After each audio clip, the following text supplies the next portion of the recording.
आज का पहला क्वेश्चन हमारा है, which of the following is the most common cause of peptic ulcer, की पेप्टिक अल्सर का मोस्ट कॉमन कोज क्या है। तो हमें फाइंड आउट करना है क्या मोस्ट कॉमन कोज। तो फर्स्ट वन हम बात करते हैं spicy food, stress, Helicobacter pylori infection, excessive alcohol consumption. तो हमें फाइंड आउट करना है मोस्ट कॉमन वाला, कि जो इनमें से सबसे मोस्ट कॉमन है। स्पाइसी फूड की वजह से भी क्या होता है हमारा है पेप्टिक अल्सर होते हैं। स्ट्रेस की वजह से भी हमारे पेप्टिक अल्सर होते हैं, जिसको हम कर्लिंग अल्सर बोलते हैं। हेलिकोबैक्टर पाइलोरी या एच पाइलोरी जो होता है उसकी वजह से भी हमारा क्या होता है इन्फेक्शन होता है। और एक्सेसिव अल्कोहल कंजप्शन की वजह से भी हमारा क्या होता है पेप्टिक अल्सर होता है। हमें फाइंड आउट करना है कि जो मोस्ट कॉमन है इसके अंदर। तो हमारा जो सबसे कॉमन जो होता है मोस्ट कॉमन वो क्या होता है हमारा हेलिकोबैक्टर पाइलोरी इन्फेक्शन। ये कितना होता है 80 to 90% केसेस में हमें क्या देखने को मिलता है हेलिकोबैक्टर इन्फेक्शन हमें देखने को मिलता है, जिसकी वजह से क्या होता है हमारा पेप्टिक अल्सर होता है। पेप्टिक अल्सर में भी जो मोस्ट कॉमन होता है वो हमारा क्या होता है ड्यूडिनल अल्सर होता है। कौन सा होता है ड्यूडिनल अल्सर। उसके बाद में सेकंड नंबर पे हमारा आता है गैस्ट्रिक अल्सर, यानी कि हमारे पेट में छाले ज्यादा कम और हमारे जो आंत होती है आंत के ड्यूडिनम पार्ट के अंदर हमारे क्या होते हैं अल्सर ज्यादा होते हैं। और सबसे ज्यादा किसकी वजह से होते हैं हेलिकोबैक्टर पाइलोरी की वजह से होते हैं। कितने परसेंट होते हैं 80 to 90%।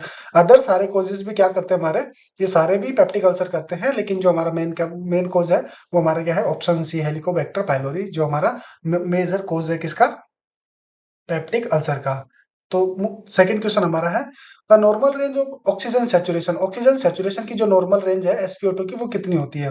तो याद रखना ऑक्सीजन सेचुरेशन की नॉर्मल पर्सन के अंदर होती है 100%, 95 to 100% किसके अंदर एक नॉर्मल पर्सन के अंदर।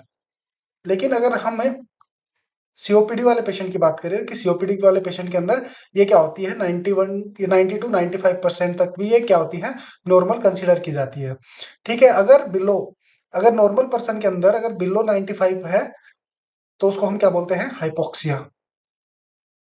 और अगर सीओपीडी वाले पेशेंट के अंदर है अगर वो बिलो 90% है उसको हम क्या बोलते हैं हाइपोक्सिया। हमें क्या होता है सीओपीडी वाले पेशेंट के अंदर 90 to 95% जो होती है हमें क्या करना होता है सेचुरेशन मेंटेन करनी होती है। अगर हम इससे ज्यादा क्यों नहीं करते, क्योंकि उसके बाद में सीओपीडी में अगर आपने मोर देन 95 रखी या आपने उसको हाइपर ऑक्सीजनेट किया तो उसकी वजह से उसका क्या होता है रेस्पिरेटरी सेंटर जो होता है वो ब्लॉक होता है, और उसकी वजह से उसका पेशेंट का जो और स्पॉन्टेनियस रेस्पिरेशन है वो एक्टिवेट नहीं होता है। तो हमारा 85 to 90% ये हाइपोक्सिया को कंडीशन को लीड करता है। 91 to 95 94% ये सीओपीडी के अंदर हमें मेंटेन करना होता है।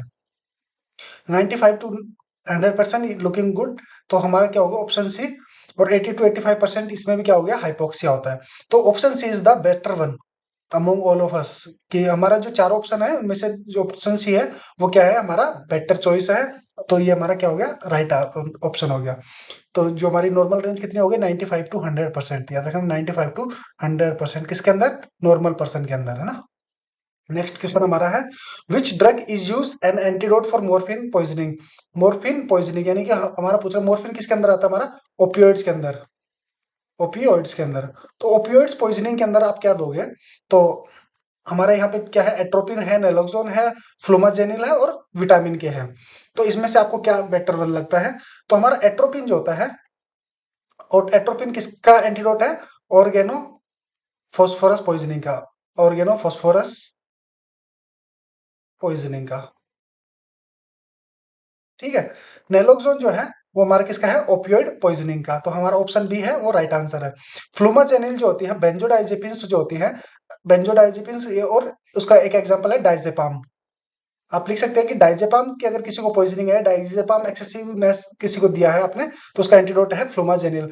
विटामिन के है वारफेरिन का, विटामिन के प्लस एफएफपी, ये किसका है हमारा वारफेरिन का। इसके अलावा कोई पूछे कि एट्रोपिन अगर एट्रोपिन की अगर पॉइजनिंग हो गई, एट्रोपिन पॉइजनिंग में हम क्या देंगे फाइसोस्टिगमिन, याद रखना इसको ना फाइसोस्टिगमिन। फाइसोस्टिगमिन किसके अंदर देंगे हम एट्रोपिन पॉइजनिंग के अंदर। तो हमारा एट्रोपिन, और वैसे एट्रोपिन किसका है एट्रोपिन खुद ही ऑर्गेनो फॉस्फोरस पॉइजनिंग का क्या है हमारा एंटीडोट है। स्नेक बाइट के अंदर भी हम क्या देते हैं एट्रोपिन देते हैं नियोस्टिगमिन के साथ मिला के। तो नेक्स्ट क्वेश्चन हमारा है the Glasgow coma scale assess. Glasgow coma GCS score जो होता है वो हमारा किसको यूज करते हैं हम इसको यूज करते हैं लेवल ऑफ कॉन्शियसनेस को असेस करने के लिए। इसमें स्कोरिंग होती है हमारी 3 to 15। अगर लेस देन 8 होती है तो पेशेंट किसके अंदर होता है हमारा कोमा के अंदर। और मिनिमम स्कोर 3, मैक्सिमम स्कोर 15। अगर 15 आ रहा है किसी पेशेंट का तो वो क्या है, वेल एंड गुड है। अगर किसी 3 किसी का आ रहा है तो वो पेशेंट क्या है, डेड और इन कोमा और ब्रेन डेड पेशेंट होता है। ठीक है, हार्ट के लिए हम क्या कर सकते हैं, ईसीजी 2D को ये हम कर सकते हैं ना, 2D को। एलएफटी कर सकते हैं लीवर फंक्शन टेस्ट के लिए, या फिर हम इसके लिए अल्ट्रासाउंड कर सकते हैं।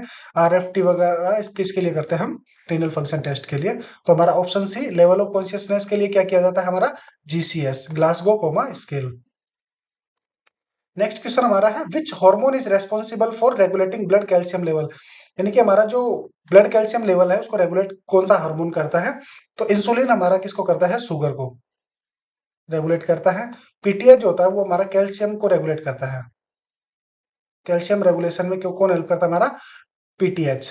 थायरोक्सिन जो होता है हमारा वो किसको, वो क्या होता है, थायराइड होता है, ये हमारे थायराइड लेवल को मेंटेन करके रखता है। कोर्टिसोल जो होता है हमारा, ये हमारे कोर्टिसोल, मिनरेलोकोर्टिकोइड, मिनरेलोकोर्टिकोइड और ग्लूकोकोर्टिकोइड, ये दोनों हमारे क्या करते हैं, ये हमारे मिनरल्स को मतलब हमारे इलेक्ट्रोलाइट्स को और हमारे एनर्जी लेवल को, ये हम में शुगर लेवल को मेंटेन करके रखते हैं।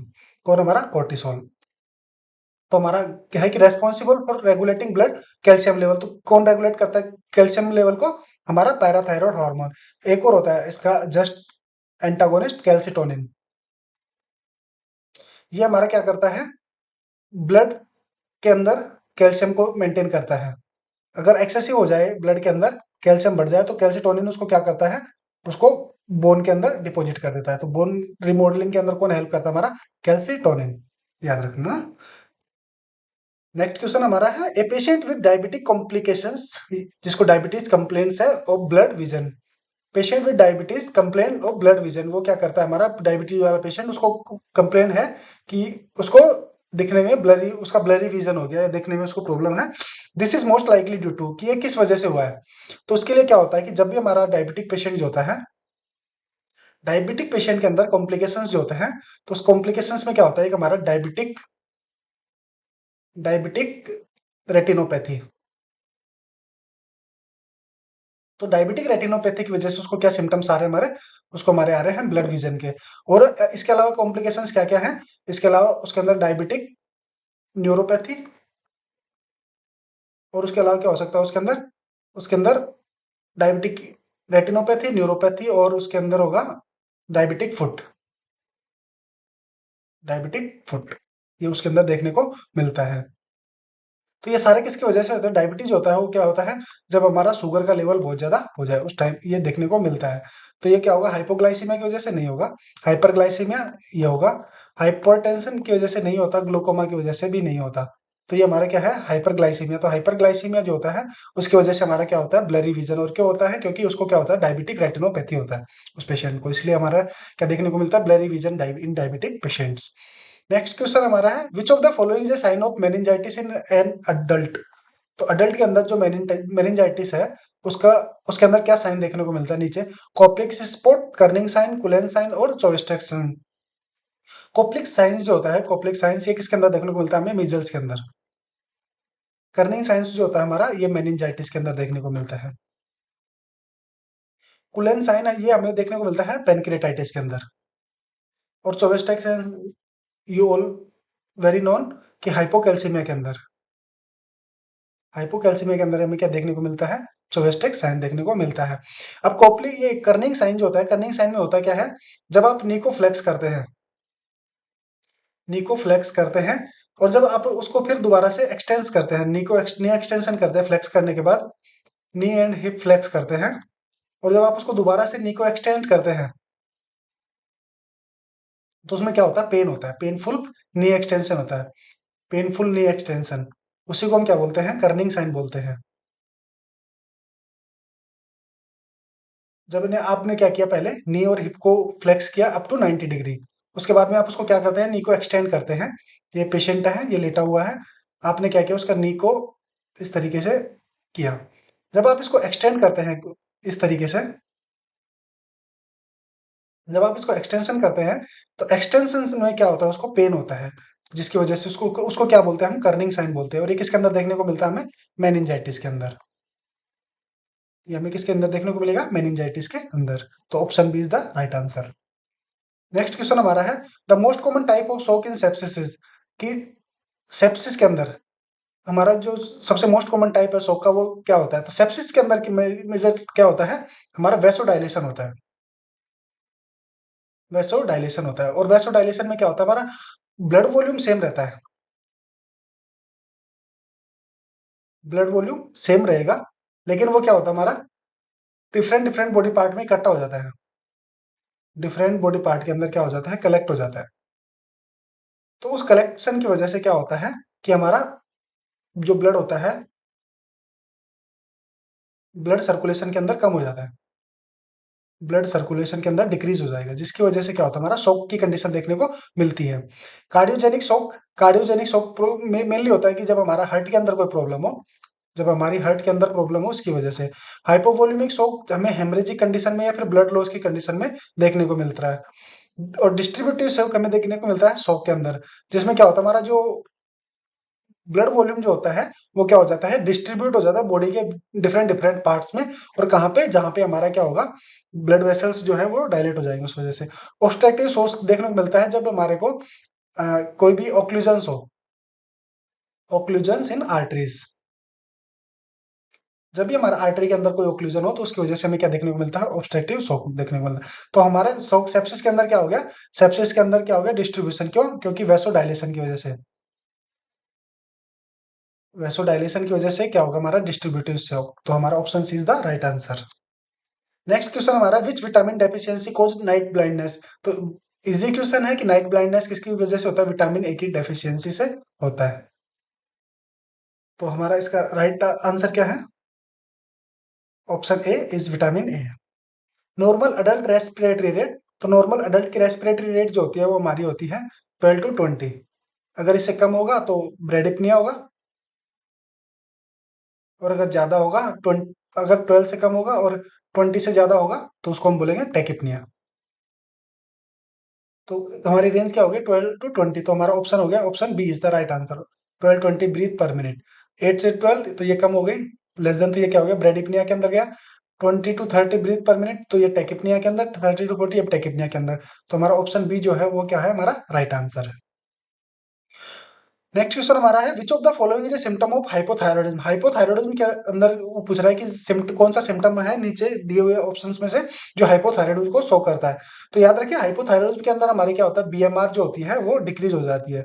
जब बीएमआर डिक्रीज हो जाती है तो हमारा क्या होता है कि डाइजेशन क्या होता है, डाइजेशन स्लो हो जाता है। तो सारे सिम्टम्स जो आते हैं हमारे किसकी वजह से आते हैं, बीएमआर की वजह से आते हैं। बीएमआर नहीं होगा तो हमारा क्या होगा कि हीट जनरेशन जो है वो भी नहीं होगी, हीट जनरेट नहीं होगी, ये भी हमारी नहीं होती। तो हमारे ऑप्शंस क्या क्या हैं, वेट लॉस। तो कभी भी ना बीएमआर जब डिक्रीज होगी तो हमारा फूड में जो फैट है वो एक्यूमुलेशन होगा, तो वेट इंक्रीज होगा ना कि डिक्रीज।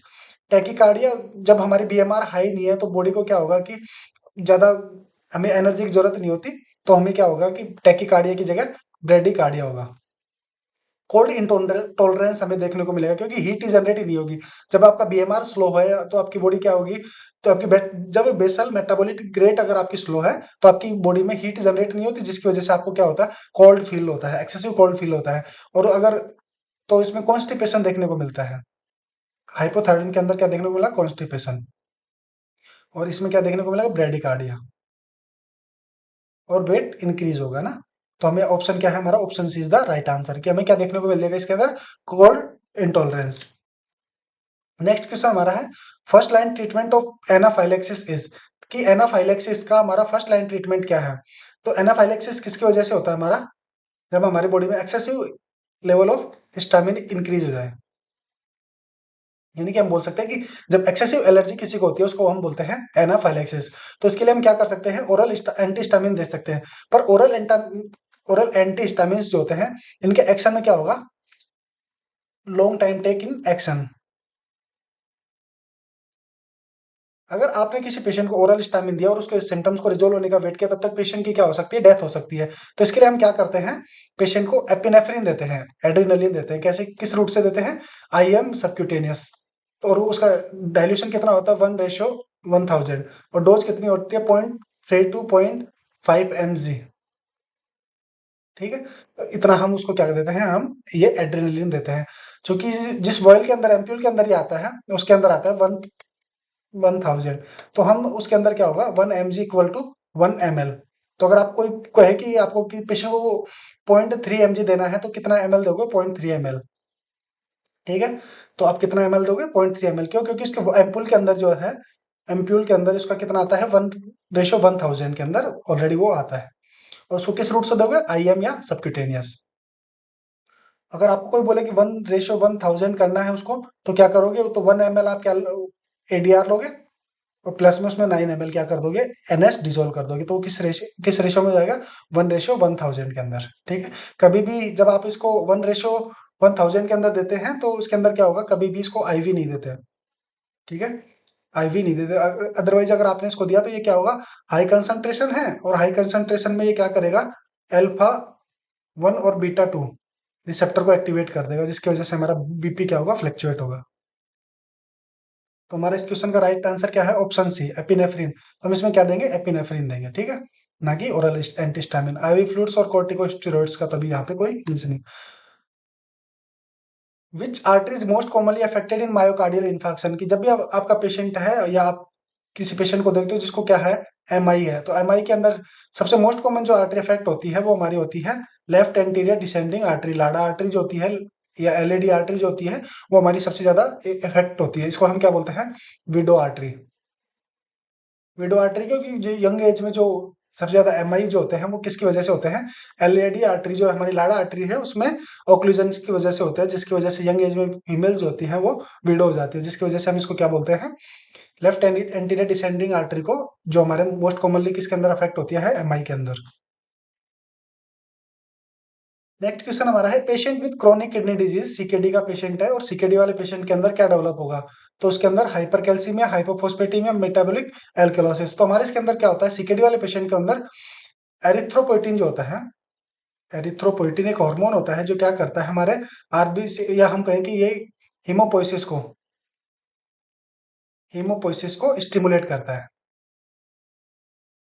कहाँ पे करता है, हमारे बोन मैरो के अंदर। जब भी क्या होगा कि हमारा इरिथ्रोपोइटिन नहीं होगा CKD की वजह से, तो हमारा जो हमारा हीमोपोइसिस है वो नहीं होगा, जिसकी वजह से क्या होगा, हमारा RBC का प्रोडक्शन डिक्रीज होगा, और RBC अगर डिक्रीज हो गए, तो उस कंडीशन को हम क्या बोलते हैं, उसको हम बोलते हैं एनीमिया। तो हमारा क्या होगा, एनीमिया होगा। बाकी तीन ऑप्शन, हाइप उसके अंदर क्या होता है, जब भी हमारा जो CKD पेशेंट है, CKD पेशेंट के अंदर हमारा कैल्शियम जो होता है, वो हमेशा लो होगा। कैल्शियम क्या होगा, हाइपोकैल्सीमिया। इसलिए अगर जब भी होगा तो हाइपर नहीं होगा, ये क्या होगा, डिक्रीज होगा, हाइपोकैल्सीमिया होगा।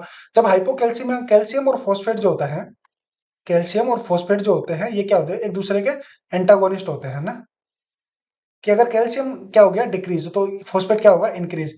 लेकिन यहाँ पे क्या होगा, अगर कैल्शियम डिक्रीज है, तो इसको हाइपो नहीं, ये किस में होगा, हाइपर, ये इंक्रीज होगा। और मेटाबॉलिक हमेशा क्या होता है, एसिडोसिस, क्योंकि वो पोटेशियम इसमें हाइड्रोजन आयन को वो एग्जिट नहीं करेगा, जिसकी वजह से क्या होगा कि मेटाबॉलिक एल्कलोसिस होगा, एसिडोसिस सॉरी। क्योंकि बॉडी के अंदर क्या होंगे, एक्सेसिव H+ आयन जो है, H+ आयन रिटेंशन की वजह से, H+ आयन रिटेंशन की वजह से क्या होगा, एसिडोसिस। तो हमारा ऑप्शन क्या है, option D is the right answer. Option anaemia उसको अंदर देखने को मिलेगा। ठीक है, तो उसके अंदर क्या होगा, और वो क्यों होगा, क्योंकि इरिथ्रोपोइटिन की वजह से। ठीक है, तो option D is the right answer. Which of the following is a complication of immobility. Immobility मतलब एक पेशेंट है आपका, बेड रिडन पेशेंट है, जो हमेशा बेड पे ही है, जिसका मूवमेंट बहुत कम है, उस पेशेंट को अंदर क्या देखने को मिलेगा, तो ऐसे पेशेंट के अंदर DVT देखने को मिलेगा। हाइपरटेंशन, वो जब ज्यादा मोबाइल नहीं है, तो उसको क्या होगा कि पेशेंट को जो ऑक्सीजन की और एनर्जी की सप्लाई कम जरूरत होती है, जिसकी वजह से उसको हाइपरटेंशन नहीं है, उसको हाइपोटेंशन देखने को मिलता है। तो उसको इतनी जरूरत है नहीं, तो इसलिए नहीं होगा। हाइपरग्लाइसीमिया, हमने बात की कि उसको एनर्जी कम चाहिए, तो उसको हाइपोग्लाइसीमिया देखने को मिलता है। और जब वो कहीं हिलेगा डुलेगा नहीं, तो उसको क्या होगा, कॉन्स्टिपेशन होगा। ठीक है, तो उसको क्या देखने को मिलेगा, हमारे को DVT। Option A is the right answer. DVT हमें किसके अंदर देखने को मिलता है, हमारा इमोबाइल पेशेंट या बेड रिडन पेशेंट के अंदर देखने को मिलता है। The Babinski reflex is normal in, तो बाबिंस्की रिफ्लेक्स जो होता है वो किसके अंदर देखने को नॉर्मल देखने को मिलता है, नॉर्मल होता है ये किसके अंदर, इन्फेंट के अंदर। इन्फेंट के अंदर क्या होता है, ये बच्चे का क्या है, पैर है। जब हम इसके सोल पे स्ट्राइक करते हैं, किसी चीज से हम इसके सोल पे स्ट्राइक करते हैं, तो इसका जो टो होता है उसका तो क्या होता है, अपवर्ड मूवमेंट होता है, बाकी जो इनका है लोअर मूवमेंट होता है। तो ये कैसा होगा, टो तो होगा इस साइड में, बाकी सबका मूवमेंट इस साइड में। तो मतलब एक्सटेंशन तो होता है किसका, टो का, ग्रेटर टो का तो क्या होगा, एक्सटेंशन होगा, ग्रेटर टो का एक्सटेंशन होगा, और बाकी जो अदर फिंगर्स हैं उनका फ्लेक्शन होता है। तो जिसकी वजह से इसको क्या बोलते हैं हम, normal Babinski reflex, normal Babinski reflex इन इन्फेंट। तो ये किसके अंदर देखने को मिलता है, इन्फेंट के अंदर। बाबिन्स्की रिफ्लेक्स क्या होता है, जब आप किसी बेबी के सोल पे, मतलब पैर के सोल पे पर आप जब उसको किसी इस चीज से स्ट्राइक करते हैं, तो जब आप स्ट्राइक करेंगे तो ये जो अंगूठा होता है, अंगूठा उसका अपवर्ड मूवमेंट करेगा, और ये अंगुलियां जो होती हैं लोअर मूवमेंट करेंगे या फ्लेक्शन करेंगे, जिसकी वजह से ये क्या होता है, नॉर्मल होता है। और किसके अंदर होता है, इन्फेंट के अंदर। ठीक है। Which drug is use to treat Parkinson disease, कि पार्किंसन डिजीज के अंदर हम कौन सी ड्रग का यूज करेंगे, मेटफॉर्मिन, लिवाडोपा, वारफेरिन और ओमेप्राजोल। तो याद रखना पार्किंसन के अंदर क्या होता है, स्ट्रेटम नाइग्रा जो होता है उसके डैमेज होने की वजह से डोपामिन का जो लेवल होता है, डोपामिन का लेवल डिक्रीज होता है। और कंपेरेटिवली उसमें क्या होता है, एसिटिल कोलिन जो होता है वो नॉर्मल रहता है, लेकिन इसके कंपेरिजन में उसका लेवल इंक्रीज होता है, जिसकी वजह से हमें इसके पार्किंसन डिजीज जो होते हैं, पार्किंसन डिजीज के सिम्टम्स देखने को मिलते हैं, जिसमें रेस्टिंग ट्रेमर्स है, ब्रेडिकाइनेशिया है, ये सारे हमें किसके अंदर देखने को मिलते हैं, हमें पार्किंसन के अंदर। तो डोपामिन के लेवल को इंक्रीज करने के लिए हम क्या करते हैं, उसमें पेशेंट को क्या देता है, लिवोडोपा। तो उसका क्या होगा, use to treat Parkinson disease, Parkinson disease को ट्रीट करने के लिए हम क्या देंगे, लिवोडोपा। मेटफॉर्मिन किसके अंदर देते हैं हम, टाइप 2 डायबिटीज मेलाइटिस के अंदर। वॉरफेरिन हमारा क्या होता है, एंटीकोएगुलेंट्स है, एंटीकोएगुलेंट्स। और ओमेप्राजोल हमारा पीपीआई है, जो हम किसके अंदर देते हैं, हमारा पेप्टिक अल्सर के अंदर। तो option B is the right answer, levodopa is the treatment of Parkinson disease. Next question हमारा है most common cause, most common cause of community acquired pneumonia. तो याद रखना इसका कम्युनिटी डायरेक्ट क्वेश्चन है ये, कि कम्युनिटी एक्वायर्ड निमोनिया जो है उसका मोस्ट कॉमन कोज क्या है, स्ट्रेप्टोकोकस न्यूमोनाई जो होता है वो हमारा क्या होता है, मोस्ट कॉमन कोज है। स्ट्रेप्टोकोकस न्यूमोनाई जो होता है वो हमारा क्या है, इसका मोस्ट कॉमन कोज है, किसका, कम्युनिटी एक्वायर्ड। सीएपी जो होता है कम्युनिटी एक्वायर्ड न्यूमोनिया, उसका कोज है स्ट्रेप्टोकोकस न्यूमोनिया। ठीक है। विच ऑफ द फॉलोइंग जो सिम्टम ऑफ हाइपरकैलेमिया, हाइपरकैलेमिया का सिम्टम पूछा है, तो हाइपरकैलेमिया का सिम्टम क्या होगा, कि जब भी आप किसी पेशेंट के अंदर हाइपरकैलेमिया होता है, तो उसका सबसे ज्यादा इफेक्ट आता है रेस्टिंग मेम्ब्रेन पोटेंशियल पे। रेस्टिंग मेम्ब्रेन पोटेंशियल क्या होता है, जब ये हमारी कोई मेम्ब्रेन होती है, या फिर हम बात करें न्यूरॉन के अंदर, तो न्यूरॉन के अंदर यहाँ पे क्या होता है, एक्सोन हिलोक होता है, और यहाँ पे होता है कि इसके बाहर क्या होता है, सोडियम, अंदर क्या होता है, पोटेशियम। तो ये पोटेशियम जो होता है इस मेम्ब्रेन का, एक होता है रेस्टिंग मेम्ब्रेन पोटेंशियल, आरएमपी बोलते हैं जिसको, उसको मेंटेन करके रखता है। लेकिन जब इसके अमाउंट बहुत ज्यादा होगा, इसका अमाउंट बहुत ही ज्यादा हो जाएगा, तो ये क्या होगा, इस आरएमपी रेस्टिंग मेम्ब्रेन पोटेंशियल को क्लोज कर लिया था, क्लोज टू थ्रेशोल्ड, जिसकी वजह से क्या होता है कि मसल्स के अंदर कॉन्ट्रैक्शन नहीं होते, इसकी वजह से क्या होगा, मसल वीकनेस देखने को मिलेगा, कॉन्स्टिपेशन, इसके अंदर डायरिया देखने को मिलता है। ठीक है। और इसके अंदर ब्रेडिकार्डिया देखने को मिलेगा। तो ऑप्शन बोथ ए एंड सी इसके अंदर देखने को मिलते हैं। क्यों, क्योंकि ये क्या करता है, आरएमपी जो होता है रेस्टिंग मेम्ब्रेन पोटेंशियल होता है, उसको चेंज कर देता है, जिसकी वजह से क्या होता है, हमारा ये सारे सिम्टम देखने को मिलते हैं, मसल वीकनेस और ब्रेडिकार्डिया। और ये किसके अंदर है, ऑप्शन डी के अंदर, both A and C. The normal pH range of blood is, तो नॉर्मल पीएच रेंज ब्लड की कितनी होती है, तो 7.35 टू 7.45, 7.45। अगर इससे कम हुआ तो उसको हम बोलते हैं एसिडोसिस, अगर इससे ज्यादा हुआ तो हम उसको बोलेंगे एल्केलोसिस। अगर ये एसिडोसिस है, अगर ये किसी SCO3 की वजह से हुआ या CO2 की वजह से, अगर SCO3 की वजह से होगा तो इसको हम बोलेंगे मेटाबॉलिक एसिडोसिस, मेटाबॉलिक एसिडोसिस। और अगर ये CO2 की वजह से हुआ तो इसको हम बोलेंगे रेस्पिरेटरी रेस्पिरेटरी। ये हम देखते हैं किसमें, जब हम भी किसी पेशेंट की एबीजी या वीबीजी करते हैं, उस टाइम हम इसकी रिपोर्ट को देखते हैं।